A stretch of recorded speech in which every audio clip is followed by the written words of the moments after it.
All right, welcome back. This is Module 7 of the online basketball's officials training.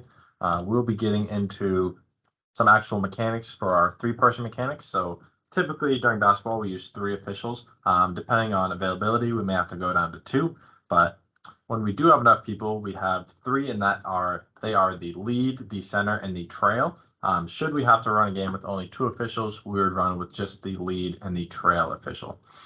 So the lead official is who is ahead of the play. So typically they are underneath the basket. They are calling fouls and violations that happen very close to the hoop. And the center is typically on the opposite side of the lead, and they are kind of in the middle of the play in the center, like their title ensues there.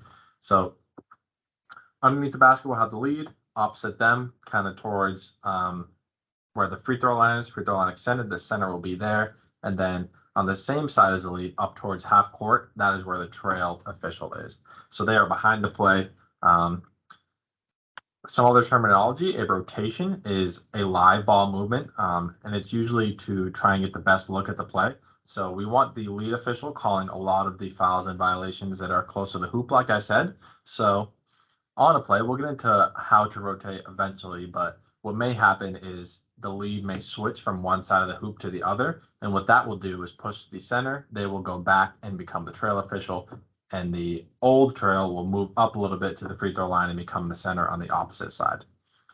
A switch is a different kind of movement. It is during a dead ball. Typically, it's when a foul has been called, and the reporting official will need to go to the scorer's table and report the foul, and then the other 2 officials will then rotate into different positions so that the lead official per se wouldn't have to go all the way to the table and then go all the way to the back. Instead, they would go to the table and then they'd become likely the trail or perhaps the center. But we'll get into rotations a little bit later, but we call that a switch. Some other terminology, strong side, that is the side of the court with the lead and the trail official that are on the same side. The opposite is the weak side with just the center on it. Ball side, where the ball is, the side of the court with the ball, and then the opposite is the side of the court that is opposite of the scorer's table. First, we're going to get into jump ball procedures. So jump ball, usually it's always going to begin a game this way as well as begin overtime in the playoffs. So the referee is going to be the one in the middle that's actually throwing the jump ball up in the air. Umpire 1 is on the side of the scorer's table, and umpire 2 is on the far side, the opposite side.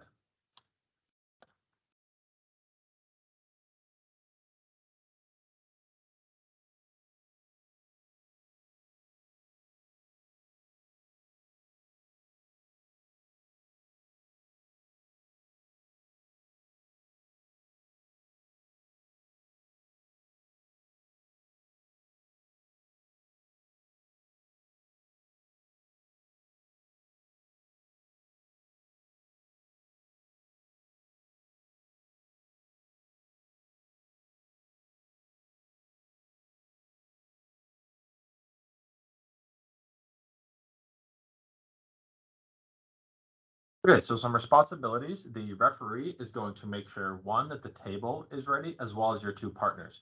So you'll just give them a look, maybe a thumbs up to the table, look at your partners, give them a thumbs up, and then you're going to set the directions for the team. And you'll see that the 2 referees in those videos do that. We'll say white going this way, blue going this way, and then you're going to make sure everybody is set around the circle, as well as the 2 jumpers. You're going to blow your whistle, toss the ball, and then after the ball has been tipped and caught, you're going to just take a glance towards the clock and make sure that the clock has started. And then you're going to wait there. So after you throw the ball up, you just stand still and wait until all the players have cleared you. So you don't want to be moving because you may end up tripping somebody. So just stand still. You'll eventually become the trail official for the play. So you're not going to need to go too far. You'll stand still, let the players clear you, and then you'll go to whichever side that is. Umpire 1, the one next to the table, they're going to make sure that the table is ready, and they'll be the one that chops the clock in as well. So when the ball is caught, they'll go ahead and chop the clock in and make sure that it starts. They'll also be watching the toss to make sure, 1, that the toss is high enough, and then 2, to make sure that the team is tipping it legally. So they're not allowed to catch it, and they're not allowed to tip it multiple times. Umpire 2 on the far side, the opposite side, well, they'll just be responsible for the other 8 jumpers, making sure there's no illegal contact or anything going on like that.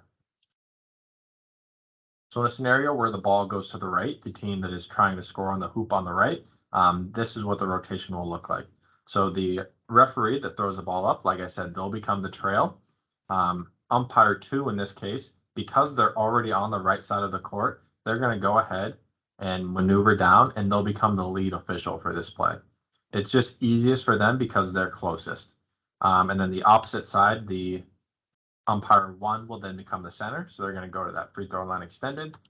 The trail will just back up and go ahead and officiate from that position. If the ball goes to the left, so the team trying to score on the left hoop, they get the ball first. We'll have umpire 1 go to the lead, umpire 2 go to center, and then the referee always going to become the trail official. So these 3 positions, these are primary areas of coverage. So the lead you'll see down there with the blue shaded, they're responsible mainly for the paint there. And they only have that small section because so much action happens there. So much post-play action as well as people driving to the hoop, the most fouls and violations will occur in that area. So they have that small area, but it's really action-packed and they need to be on top of that.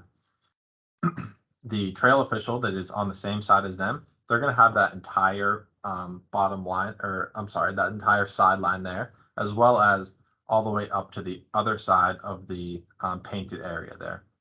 And then the center has the rest of the court. They'll have that far side of the lane that the lead is not on, as well as that entire third over there. The lead responsibilities, so they will start again on the baseline, 2 to 3 steps in from the 3-point arc. They'll get a depth of about 6 feet back from the play just to get a good angle, and they'll adjust that angle depending on where the ball is. We talk a lot about purposeful movement, so you only want to be moving if it's necessary. If the play's in front of you and you have good positioning, you don't need to worry about trying to move because then you may not catch something. So just open up that stance, and again, you're watching the post play as the lead.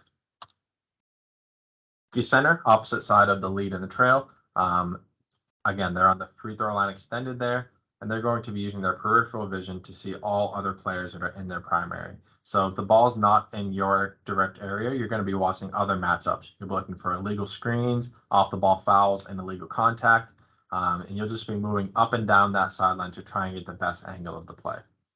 Try not to go too far up the sideline because then you'll start to get into the trails officiating position. And don't get too low to the block either because that's where the lead will be officiating. You'll be responsible for 3-point shots, whether it's a 3-pointer or not on your side there. So just get a good angle.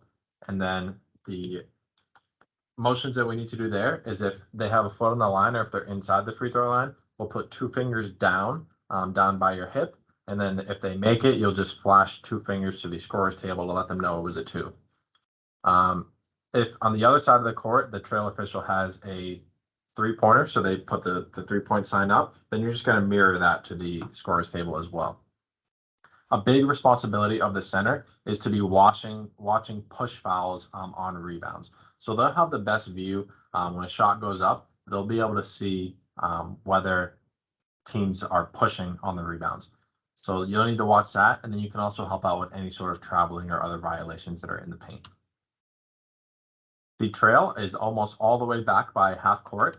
It's a 28-foot mark. It's a good line you'll see is where the volleyball lines meet up. So we'll show you that when we're out there. But they'll be using their peripherals as well and responsible for most 3-point shots. So they'll be mainly responsible for whether somebody has a foot inside the line or not. They'll do those same mechanics as the center official will with the 2 fingers and the 3-pointers. And they will also help out with push fouls on the rebound. They'll have a better angle than the lead. The lead will be watching a little bit of different action. So they'll help out on that side of the court with that.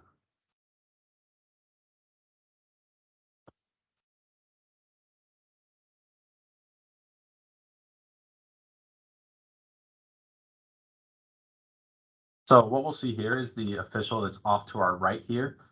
We're just going to see where they're looking at. So they'll call a foul as this player is driving towards the hoop, and that'll be a good call for the center.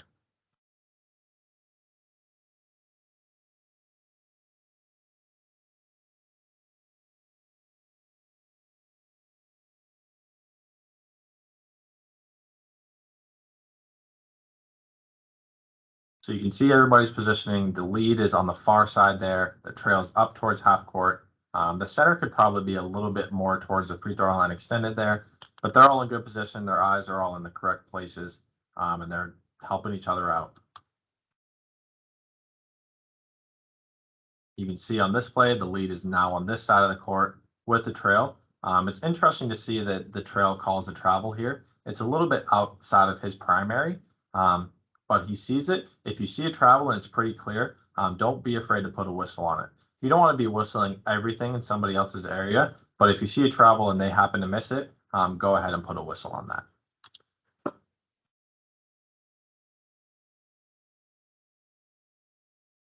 So we'll see this play that's in transition. We'll watch it again. So the center is on our right here. So they, I believe, blow the whistle. It's hard to hear. But on the far side, the lead official also has it. So he goes ahead, because it's in the paint, he says, you got the foul. We both saw the same thing. So he lets him go and report, and then they're going to go ahead and do a switch. So gray areas are areas on the court where responsibilities kind of overlap. So it's anywhere where those lines meet each other. And we call them gray areas because either official or both officials may have a call in those areas, and that's okay.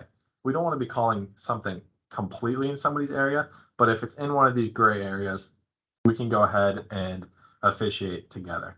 And what's going to be important is if you both put a whistle on something, you need to look at each other so that you have an agreement on what the call is going to be. What you don't want is two officials making opposite calls, because then it starts to create a lot of confusion. We'll see a couple of videos here on fouls or violations that occur in gray areas.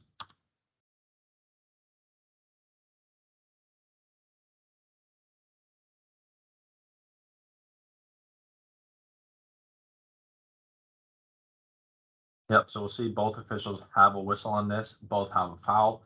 They put it up, and you'll see before they make any motion as to what the foul is, they look at each other.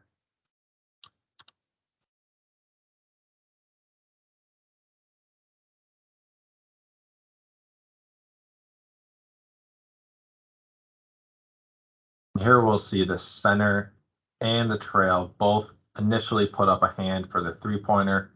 And it looks like the center defers to the trail because it is mainly his responsibility. So he quickly puts his hand down and is going to let the trail call that play.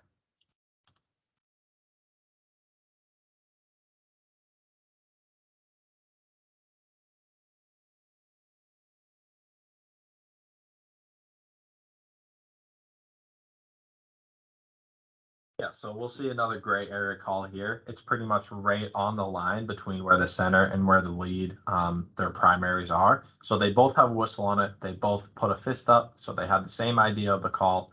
It looks like the center defers to the lead here because it's in the paint. I think that's a good call. But that would be the end of this module. Go ahead and take the quick quiz, and thank you very much.